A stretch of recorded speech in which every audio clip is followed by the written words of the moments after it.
This program is brought to you by the Georgia Neurosurgical Institute.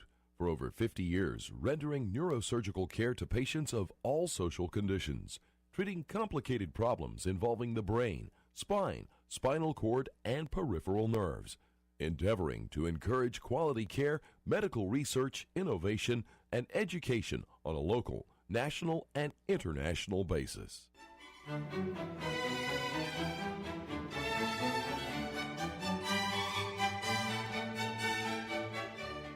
Good evening. My name is Joe Sam Robinson. It's my pleasure to have with us Ceil Williams, who is the Generalissimo of our business office at the Neurosurgical Institute in Macon.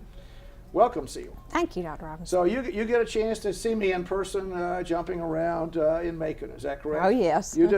Okay, good.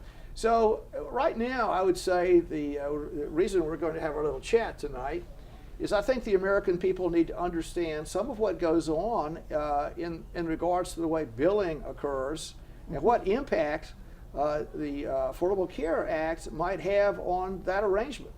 Because if something is not approved, then the particular test or procedure can't be accomplished. Is that correct? That's correct.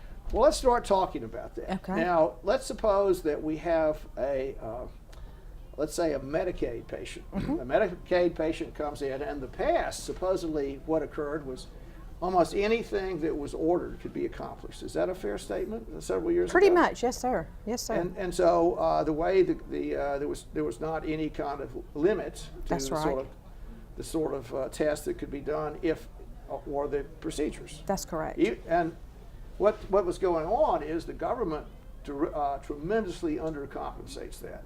Yes. So if in other words, I don't know, if a chest X-ray cost an insurance patient $100, or that's the fee. Yes, sir. A Medicaid patient the fee might be $10. That's correct. It's very, yes. So, but there's very little money, but the government made no objections. That's correct. Now, one of the things that's happened is we now have almost HMOs. Is that right, or yes, something sir. like that? They have a lot of companion accounts like WellCare. They have several different lines of Medicaid, but some of the changes in Medicaid, the criteria has changed a lot. You have to meet a specific clinical criteria. Everything has to be pre-certed or authorized, and you only get so many visits a year per physician. So you have to make sure the patient has that many visits left to even see you. There's a lot of work to billing a Medicaid. It starts when the phone rings on all billing.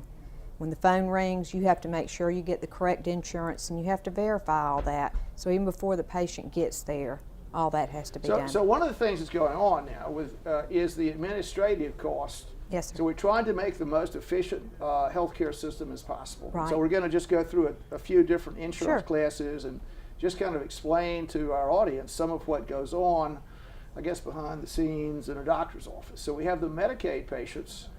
And it used to be things could just happen 1, 2, 3. Now there's a lot of paperwork involved. Yes, sir, there is. And so, who is it that writes these regulations? Is it each state, or do you have any thoughts about that, or what's going on with the Medicaid patients? Pretty much, the Medicaid now is universal. The government sets Medicaid and Medicare, TRICARE.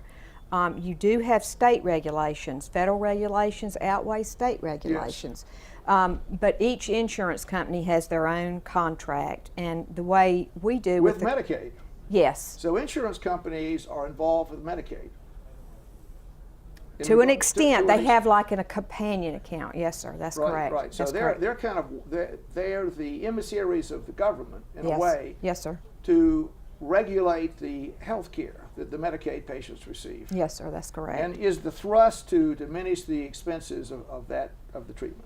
Is that a fair statement? Yes, that's a fair statement. And so how do they do it? We go back to well, so there's a limit. So if there's a Medicaid patient and it said, well, let's see the patient back in once a month all year round. We're going to the government might say, well, we're not going to allow that. Depending on the diagnosis, yes, they have so many visits they can, and you have to have a person that can physically go in there and make sure they have enough visits left to even see the physician. Yes. So that's another administrative cost that has come into place. You have to have an authorization, you have to have a referral. There's a lot of administrative work before a physician can even see. And so if the physician orders a test, just whatever the test Sure. is there some limit to the ability to obtain that test? Yes, Are there sir. regulations that have been put in there? Yes, sir. There's a lot of clinical regulations that have to be, you have to have a lot of stuff pre-certed. You have to make sure they've met Now, certain why don't clinical. you say what pre-certing is? Okay, pre-certing is calling Medicaid and making sure that Medicaid agrees. I guess they have people that make the medical decision versus our doctor is the way I This see is it. pretty much like a algorithm. I mean, it's like Yes, a sir. computer that says Yes, we'll sir, do it this or is. not. It The is. computer And- says yes or no. And you have to tell whoever at WellCare or Medicaid why you're doing the procedure, and they decide if it meets the clinical criteria. And I've been doing billing for 35 years, and when it first started, it's the physician that made the decision, not Yes. the insurance company. Yes. So now it's changed more to the insurance company making Absolutely. the decisions. Now, what is WellCare? WellCare is a spin-off of Medicaid. Yes. The patient can choose if they want to be Medicaid, WellCare, and there's a few other companion Really, accounts. depending on their, and this is economic credentialing on the part of the patient. Yes, So sir, your it idea is. you have. It is, but they can choose. They can change every month. So with our Medicaid patients, we have to, at the beginning of the month, before they come in, no matter what it's for, if it's a revisit, we have to verify that they still have Medicaid. If they've changed to WellCare or another companion insurance, we have to start all over. So, and each of these entities have a different set of regulations. Yes, sir, they do. So- Some require referrals, some don't. Really? So- yes, sir. And this is a pretty inefficient situation, isn't it? I feel like it is, yes, sir. And now let's discuss the Affordable Care Act a little bit, if there's been any impact on this particular patient population. Now, my understanding is what happened with the Affordable Care Act is that the eligibility for Medicaid was supposed to be enormously extended. And then the Supreme Court said, well, the individual states don't have to do it if they don't wish. That's correct. And so at Georgia, they didn't do that. That's right.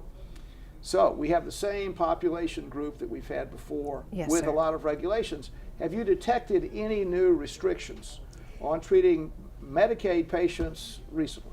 Not any new restrictions, but they've got so many old restrictions, they don't need any more new restrictions, except for that you have to have a referral for every WellCare patient. That's something new. Every WellCare patient has to have an authorization or referral, no matter what it's for, even if it's a revisit. That is an administrative nightmare for us. Yes, We don't yes, have the staff yes, to do yes, that. All right, well, I'm glad to learn that. Okay, but now because we see a lot of Medicaid patients. Now, the Medicaid arrangements are that there's a sort of a copay there? Yes, sir. It's a $2 or $3 copay, depending on what type of physician you're seeing. If it's specialist, it might be $3. It's $2 if it's a regular physician. So when a patient comes in with the Medicaid We have a $3. interchange, they have to pay us $3. Yes, sir. Okay, right. Well, And then you might get another $3 for well, reimbursement. $3 is good. I like that. So I mean, we have to spend money. We have our extensive staff we have to support here. So I Right. take that point. But all right. So there's very little money that's required, and almost everything comes from the federal government now. They pay it rather aggressively. It's electronic billing. So once the claim is there, they just push the button and everything happens. No, sir. Usually we get back an EOB and they'll tell you if they need more information. They have a lot of denial codes they Really? use for certain things. Yes, sir. So it may be 3 or 4 months. Now on our end, we only have 60 days to appeal a Medicaid denial.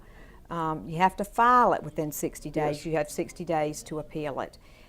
You can go to different levels of appeal to get Yes, something yes, approved, yes. to get something paid, but it's an administrative nightmare. So pretty in much. general, I mean, I will move on past the Medicaid story, but with the Medicaid arrangements, many physicians don't take Medicaid. That's is that correct. Is that an understatement?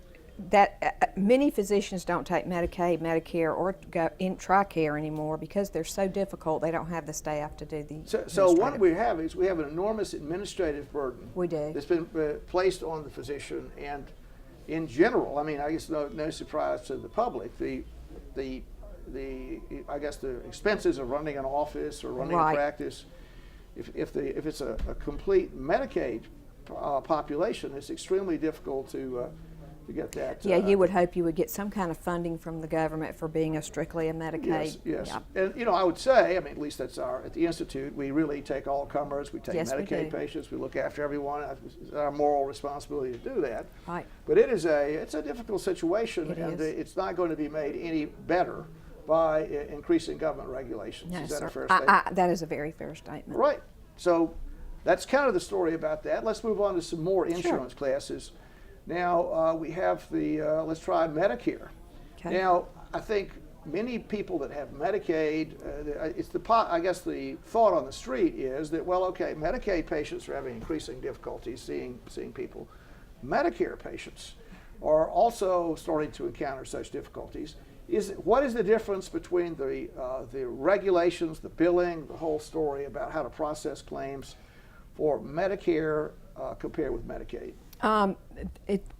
Preparing the claim is similar. Medicare goes by a fee schedule as Medicaid does, but Medicare's is a little bit more, not much more. It's a relatively small amount. It's so very the difference small. is not much. No, it's not so much when at people all. are saying they don't take Medicaid patients for financial reasons, it could be said just as well for Medicare. They don't take- The Medicare is a Right. population at risk. And if it's a Medicare blue and white, we call it a blue and red card, which is the original Medicare, you don't have to have authorization, but all of the companion accounts, you do have to have authorization. More people are getting into the companion accounts versus the Medicare. Now, what is it? What's it? Like comp care is a Yes. Medicare. Right. The patient reads the information and decides which one they want, whether they want Medicare or comp care. Yes. They still pay for their Medicare. It comes out of their Social Right, Security yes. check. Or they could be on disability, and generally they get Medicare if they're on disability. The Medicare requirements, the clinical requirements are strict. Yes. You have to have everything documented, everything clinically approved before you can do anything with Medicare patients. Yes, It's the yes. same type situation. And I think they're rather tough guys, aren't they, about regulation? Their regulations are very strict. And that's as a physician dealing with this, I think it's a problem. I'll say one anecdotal story is there are codes that you put in for Yes, the sir. time you spend with patients. Yes, sir. We had attempted in the past just to simplify things by charging the government the smallest amount of money possible. So we'll just undercode everything because it's just too much regulatory stuff. We'll just say we're not going to charge you the smallest amount just for the regulatory thing. The government got mad at us and said, we insist that you charge us more money.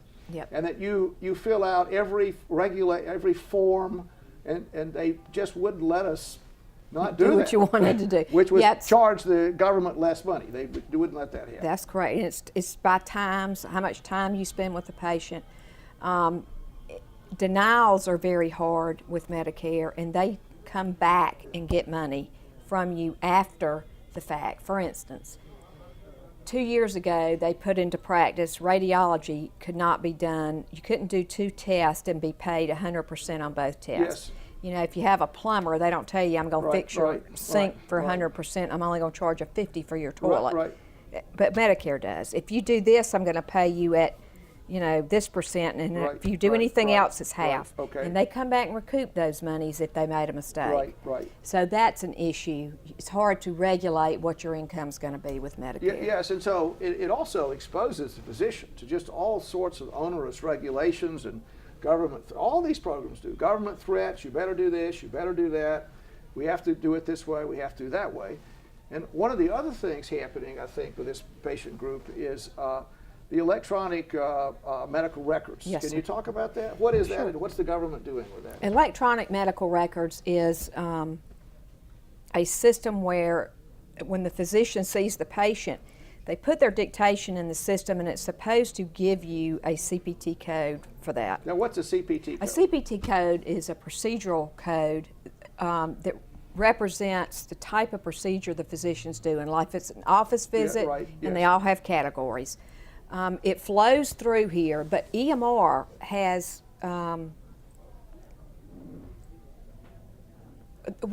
where they burden the physician with certain Yes, things we yes. have to do, PQRS issues, where if Right, you don't do this, you right. get 2% off, you get 2% yes, more. yes. So that's a nightmare as well. Now, you could say I'm a brain surgeon. I'm hearing these stories. It sounds like dealing with the government regulations made top brain surgery in regards to its difficulty.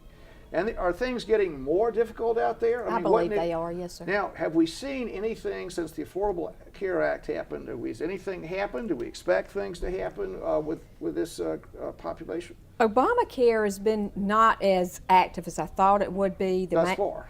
Right, thus far. The main thing with that is the higher deductibles that the patients have to meet before they come And in this the is for office. Medicare patients. This is for all patients. It's just Obamacare. But yeah, Medicare. So any government program, Right. there's now a higher deductibility Yes, sir. that's been put in there, and that's new. Yes, sir. And so what that means is, it's in some ways it discourages care. Is that correct? That's correct. So if you have to pay, if you're in modest financial circumstances, and there's some kind of big bill, then you might not do it. Yeah, I mean, they might have a $6,000 deductible now where they might have had a $500 deductible before.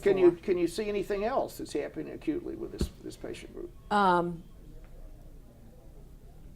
The criteria, well, it doesn't pay as much now. They have a bigger deductible, but it's 60-40 now, where it used to be 80-20 on what they reimburse. Yes. So even it's going to be more patient pay is what it is. Yes. And a lot of the patients don't have the money. So that's where the burden is going, is back to the people. So just thinking about this, I mean, this is a little bit disturbing, and we'll talk some more about that.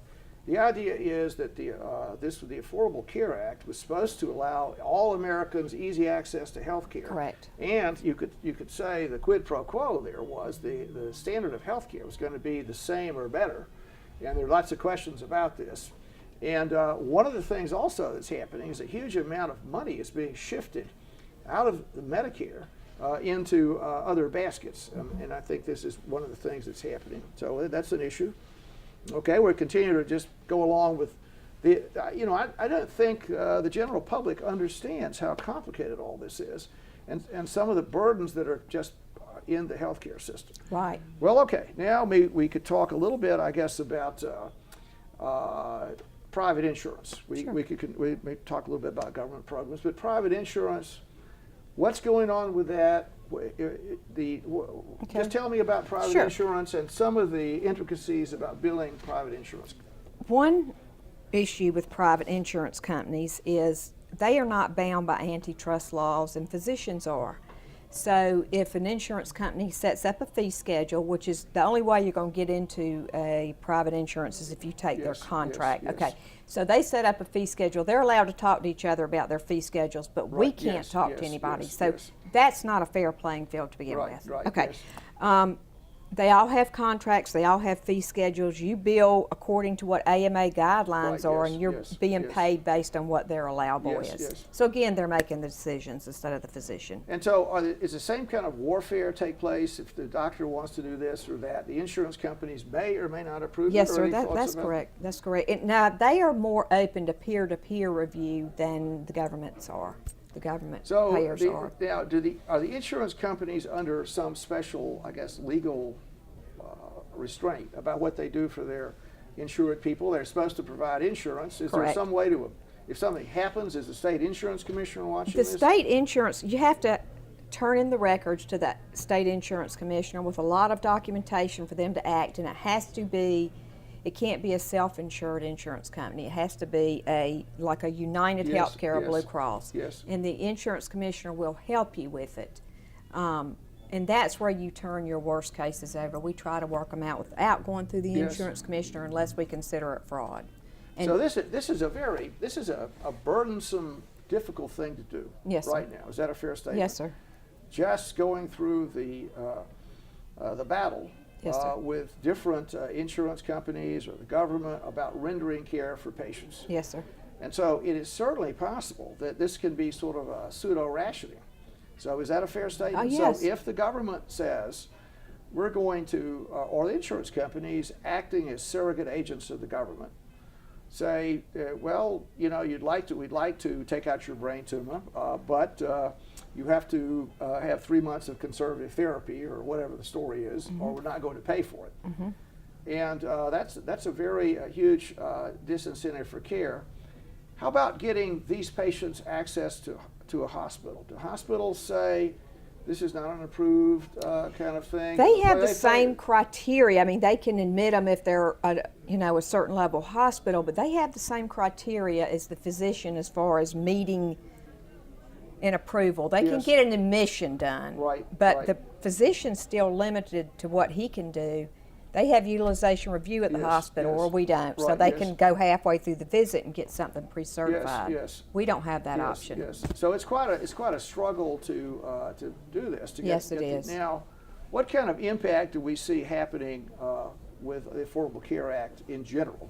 Have we experienced much? What about these new insurance, the exchange, the insurance exchange? Do we know anything locally about that? We only have, right now, we don't, it is soon. We know Blue Cross and Humana are on the exchange locally for everybody.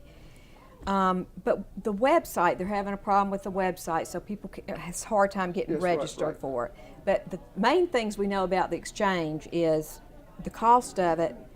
The pay in the insurance deductibles are much higher. Yes. So people are going to be limited. Now, and some people are, and this is a fair statement, some people, there's certainly people out there that had, quote, a pre-existing condition, which actually everyone has some kind of pre-existing conditions. They have flat feet or cataracts or they're hard of hearing or whatever. Everybody's got something. It's just a pre-existing condition that's expensive to treat. So those patients are now have access to care. They have access to care, but they as well have to meet criteria before the care can be, if it's pre-existing, you can be seen for your first visit, but depending on what you decide, that has to be approved. So there's still a caveat to it. Well, let's think about that. So one of the big statements, let's ring the bell on this. One of the big statements is that now pre-existing, if you have a pre-existing condition, you cannot be denied insurance. That is the way it's supposed to work. And so right now, people pre-existing conditions now can say they have insurance. They have insurance, and it wasn't denied. But what now happens is if it's a very expensive problem they have, there could be a set of regulations on board that really prevents expensive treatment of that pre-existing problem. That's correct. Is that a fair statement? Yes, sir. So maybe your pre-existing condition was fibromyalgia, I'll say that, which is, it's sort of a nebulous diagnosis. And the idea is that maybe you need, lots of injections or this or that. The government might deny that. They might say you can't do that, and we don't know, do we? Do we know what's happening? We don't.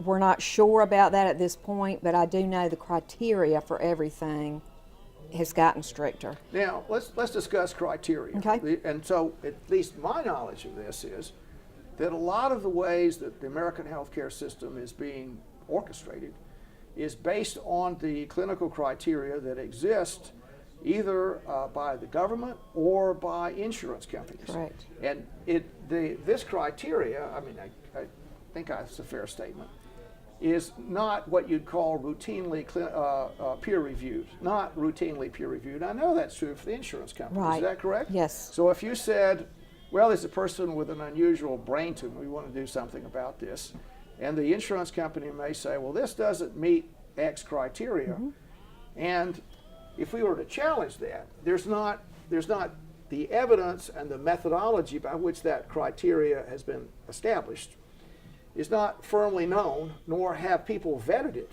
in the same way that you would traditionally do that in medicine. So what happens is, traditionally in medicine, if someone proposes a particular kind of treatment, then everybody talks about it. All the doctors talk about it. There's studies that happen. There's back and forth. It's like a ping pong ball going back and forth. And some kind of recognized clinical guidelines pop out of this that everybody has had a chance to debate and understand and say yes or no to. But a lot of what's happening with these regulations, they're established in the dark. You could say to use one of our favorite analogies here on our show, a star chamber arrangement may have taken place. people may have gotten together at night and propagated some kind of regulations that are not commonly understood and even are kept as secret proprietary information. Yes. Is that a fair statement? Yes, that's a fair So statement. insurance companies, at least some of them, have standards of treatment and care they consider as proprietary information. They establish these standards to often deny care to patients without any kind of response or any kind of common statement about Right. it. And what's happening now with the federal government, and at least the Affordable Care Act, is these sets of mechanisms seem to be on the rise. Is that a fair statement? Yes, it's a fair statement. So what could happen in the future is there might be substantial regulation that would diminish our chances to give care to people. Yes. Okay, now another thing that's happened, is this a fair statement, is that many years ago it was possible for a physician to give charity care to people. In other words, they could say, it's very common, you're a minister, I'm not going to charge you anything. That's a very common thing, or whatever.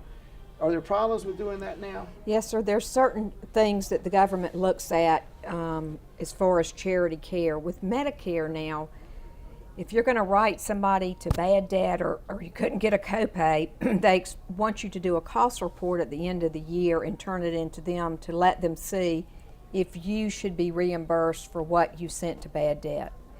Charity is a different thing. You know, attorneys and different people can turn things charity, they can get reimbursed or they can write off. We can't write off charity on our books. Yes, sir.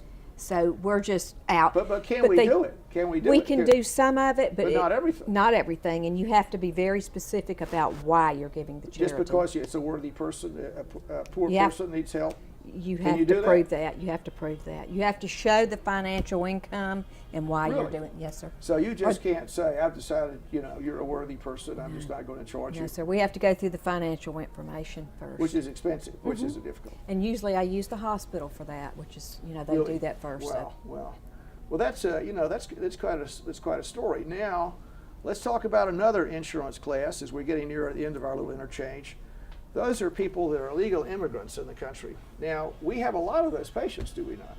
And we're forbidden to ask about their immigrant status. Is that a fair statement? Yes. And so what happens, we have a lot of these patients. What do we do? The patient comes in, they're from some other country, they're here illegally. What happens to the bill for those patients?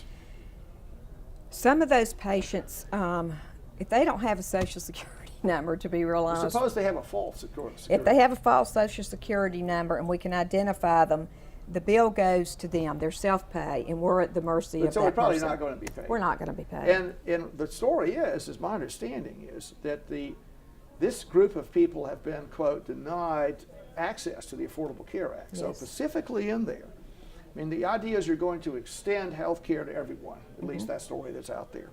And there's a very large number of people in the country illegally, big numbers of them, millions, and particularly in this area, particularly in agricultural places. And those people, when they come to they have absolute access to health care by coming to the emergency room. Is that correct? Yes, sir. They have to be taken. Anybody that comes in the emergency room, no matter what, they're taken. And it's forbidden, is my understanding, to make any big inquiry about their national. Right. So we can't really ask that question. So those uninsured patients are still in the system. So as we examine the whole Affordable Care Act issue, it's really not exactly an optimal arrangement, is it? There's a lot of holes in it. Well, do you have any prophecies for the future? How are things going to be in 2014? I don't know, Dr. Robinson, but it looks to me like they're trying to go to a one-payer system, which I think is going to be tough, and it looks like the hospitals may get the money and they determine how to divvy it out between them and the physician. So there's a lot up. I'm glad I'm older. Yes, well, you've got some mileage left. Well, it's been great having you here tonight. Thank you, Dr. I think you've done a good job trying to explain to our audience some of the complexities about our present healthcare system. So thank you for Thank being you. here. Thanks a lot. Thanks. Thank I'll you. shake hands. Thank you.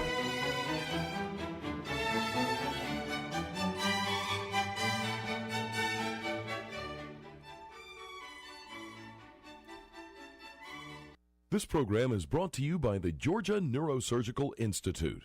For over 50 years, rendering neurosurgical care to patients of all social conditions, treating complicated problems involving the brain, spine, spinal cord, and peripheral nerves, endeavoring to encourage quality care, medical research, innovation, and education on a local, national, and international basis.